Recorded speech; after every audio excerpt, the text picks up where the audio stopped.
Supreme কোর্টে SIR মামলার শুনানি ইতিমধ্যেই শুরু হয়েছে। সুপ্রিম কোর্টে প্রধান বিচারপতির বেঞ্চে শুনানি চলছে। আপনারা জানেন 20শে ফেব্রুয়ারি অর্থাৎ শুক্রবার সুপ্রিম কোর্টে এসআইআর মামলার শুনানিতে একেবারে নজিরবিহীন নির্দেশ দিয়েছিল সর্বোচ্চ আদালত, যেখানে এই এসআইআর প্রক্রিয়াতে একেবারে যুক্ত করা হয়েছিল বিচার বিভাগকে। নির্দিষ্ট করে সুপ্রিম কোর্টের পক্ষ থেকে বলে দেওয়া হয়েছে যে একেবারে 28শে ফেব্রুয়ারি কিন্তু চূড়ান্ত ভোটার তালিকা প্রকাশ করতে হবে।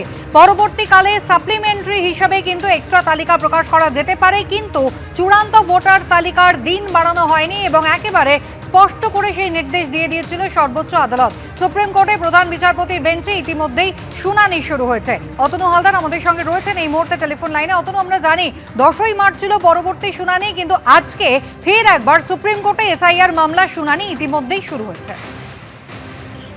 দেখো, একদম শুনানি শুরু হয়ে গেছে এবং শুনানিতে আজকে যেটা হয়েছে সেটা মূলত এখন পর্যন্ত যেটা হয়েছে সেটা হচ্ছে সুপ্রিম কোর্টের বক্তব্য যে শুধুমাত্র পশ্চিমবঙ্গ থেকে নয়, পশ্চিমবঙ্গের পাশাপাশি উড়িষ্যা, ঝাড়খণ্ড থেকেও জুডিশিয়াল অফিসারদের নিয়োগ করা যাবে। অর্থাৎ তুমি জানো যে এই এসআইআর মামলায় এর আগে সুপ্রিম কোর্ট যে নির্দেশ দিয়েছিল তাতে বলা হয়েছিল যে আমাদের রাজ্য থেকে অর্থাৎ পশ্চিমবঙ্গ থেকে জুডিশিয়াল অফিসারদের নিয়োগ করা হবে এসআইআর এর বাকি যে কাজটা আছে সেইটা সম্পূর্ণ করার জন্য, অর্থাৎ স্ক্রুটিনি, শুনানি এই সমস্ত করার জন্য। এবং এরপরে কলকাতা হাইকোর্টের প্রধান বিচারপতিকে এই নির্দেশ দেওয়া হয় যেহেতু, তাই এরপরে কলকাতা হাইকোর্টের প্রধান বিচারপতি তিনি বিভিন্ন জেলা থেকে ডিস্ট্রিক্ট জজদের এবং অ্যাডিশনাল ডিস্ট্রিক্ট জজদের এবং অবসরপ্রাপ্ত জুডিশিয়াল অফিসার যারা ডিস্ট্রিক্ট জজ ছিলেন এইরকম অবসরপ্রাপ্ত জুডিশিয়াল অফিসারদের এই কাজে নিয়োগ করতে থাকেন। প্রায় 250 জন মতো জজকে এখনো পর্যন্ত এই কাজে নিযুক্ত করা হয়েছে সুপ্রিম কোর্ট এই নির্দেশ দেওয়ার পর। কিন্তু যেটা হচ্ছে সেটা হচ্ছে যে এই যে পরিমাণ কাজ এখনো বাকি রয়েছে এবং যে পরিমাণ জজকে এখনো পর্যন্ত নিয়োগ করা হয়েছে তাতে দেখা যাচ্ছে যে শুনানির কাজ সম্পূর্ণ করতে দীর্ঘদিন লেগে যাবে। কিন্তু প্রথম হচ্ছে 28 ফেব্রুয়ারির মধ্যে চূড়ান্ত তালিকা প্রকাশ করতে হবে এবং তারপরে যেটা বাকি থাকবে সেটা হচ্ছে মনোনয়ন পর্ব শুরুর আগে সেই অতিরিক্ত ভোটার তালিকাও প্রকাশ করতে হবে। ফলে এটা অল্প সময়ের মধ্যে কাজ যেহেতু শেষ করতে হবে, তাই যে পরিমাণ ডিস্ট্রিক্ট জজকে বা অ্যাডিশনাল ডিস্ট্রিক্ট জজ, এক কথায় জুডিশিয়াল অফিসারদের নিয়োগ করা হয়েছে, তাদেরকে দিয়ে এই কাজ সম্পূর্ণ করা সম্ভব নয়।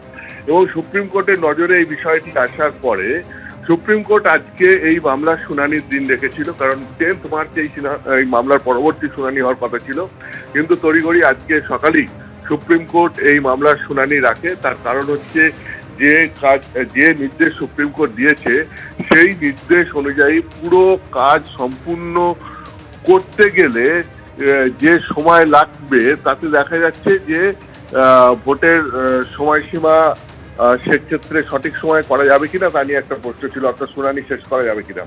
সেই কারণেই সুপ্রিম কোর্ট আজকে বলেছে যে সংখ্যক বিচারকদের এখন পর্যন্ত নিয়োগ করা হয়েছে সেটা পর্যাপ্ত না এবং প্রত্যেক বিচারক যদি 250টা করে শুনানি করে তাহলে পরে দেখা যাচ্ছে 80 দিন লেগে যাবে। তো 80 দিন তো এখনো সময় নেই, সময় খুব অল্পই আছে।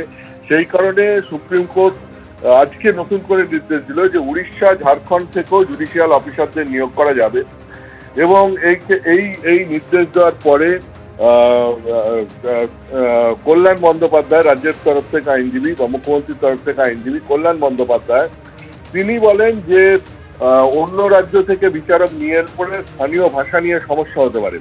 তাতে দেশের প্রধান বিচারপতি সূর্যকান্ত বলেন যে বাংলা, বিহার, উড়িষ্যা এটা তো একসময় অখণ্ড ছিল, তাই ওখানকার লোকেদের পশ্চিমবঙ্গ নিয়ে বেশ কিছুটা ধারণা আছে এবং যেহেতু বেশ কিছুটা ধারণা আছে সেই কারণে তাদেরকে নিয়োগ করা যেতে পারে।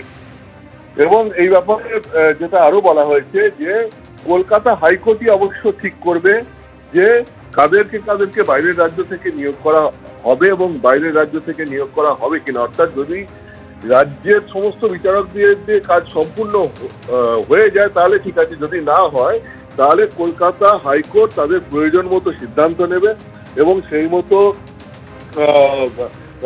পার্শ্ববর্তী রাজ্য থেকে সেক্ষেত্রে জুডিশিয়াল অফিসারদের নিয়োগ করবে। এবং শুধুমাত্র তাই নয়, এর সঙ্গে সঙ্গে সিভিল জজ যারা আছেন, সিভিল কোর্টের জজ যারা আছেন, তাদেরকেও নিয়োগ করা যাবে বলে সুপ্রিম কোর্ট আজকে নির্দেশ দিয়েছে। তবে সেক্ষেত্রে তারা একটা কন্ডিশন রেখেছে যে 3 বছরের অভিজ্ঞতা এই সিভিল জাজদের থাকতে হবে।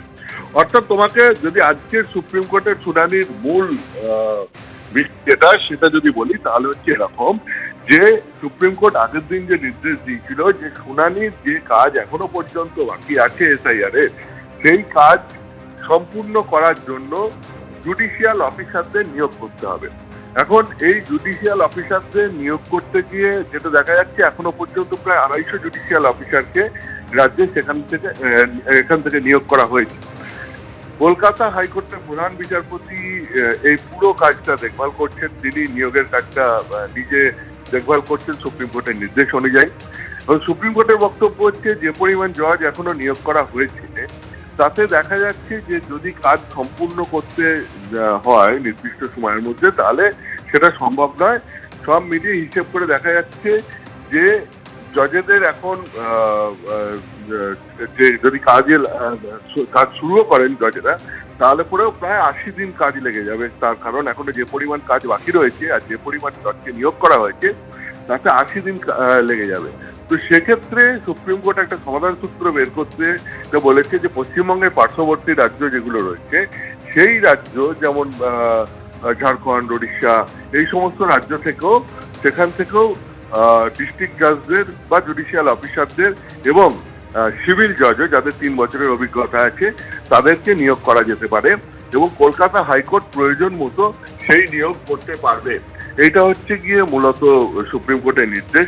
তার কারণ কাজটা সময় মতো শেষ করার জন্য সুপ্রিম কোর্ট এই নির্দেশ দেওয়া প্রয়োজন বলে মনে করছে এবং সেই কারণে সুপ্রিম কোর্ট এই নির্দেশ দিয়েছে। এক্ষেত্রে আইনজীবী কল্যাণ বন্দ্যোপাধ্যায় তিনি আপত্তি করেন। তিনি বলেন যে পার্শ্ববর্তী রাজ্য থেকে যদি জজদের নিয়োগ করা হয় সেক্ষেত্রে ভাষাগত সমস্যা হতে পারে। তাতে দেশের প্রধান বিচারপতি সূর্যকান্তের বক্তব্য হচ্ছে যে বাংলা, বিহার, উড়িষ্যা, ঝাড়খণ্ড এসব একসময় একই ছিল, অখণ্ড রাজ্য ছিল।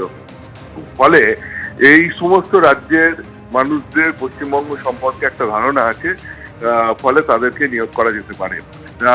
তো এটাই হচ্ছে মূল আজকের নির্দেশ। অর্থাৎ সুপ্রিম কোর্ট আগের দিন যে নির্দেশ দিয়েছিল যে শুধুমাত্র পশ্চিমবঙ্গ থেকে, পশ্চিমবঙ্গেরই বিভিন্ন জেলা থেকে জুডিশিয়াল অফিসারদেরকে এসআইআর এর কাজে নিযুক্ত করতে হবে, সেই নির্দেশ সুপ্রিম কোর্টের সেই অর্ডার আজকে সুপ্রিম কোর্ট নিজেই একটু মডিফাই করলো বলা যায়। এবং সেটা মডিফাই করে সুপ্রিম কোর্ট যে নতুন নির্দেশ দিল তাতে সুপ্রিম কোর্টের বক্তব্য হচ্ছে শুধুমাত্র পশ্চিমবঙ্গ নয়, পশ্চিমবঙ্গের পার্শ্ববর্তী রাজ্যগুলি থেকেও জুডিশিয়াল অফিসারদেরকে এই এসআইআর এর কাজে নিয়োগ করা যাবে, যারা এখানে শুনানির কাজ বা স্কুটিনির কাজ এখনো পর্যন্ত যেটা বাকি রয়েছে সেটা দেখবে এবং সেই মতো চূড়ান্ত ভোটার লিস্ট এবং তারপরে প্রয়োজন মতো অ্যাডিশনাল ভোটার লিস্ট সেগুলো সব বের হবে। তো এটাই হচ্ছে আজকে মূলত সুপ্রিম কোর্টের প্রধান বিচারপতি 3 সদস্যের বেঞ্চের নির্দেশ। অতনু ধন্যবাদ। এবিপি আনন্দ এগিয়ে থাকে, এগিয়ে রাখে।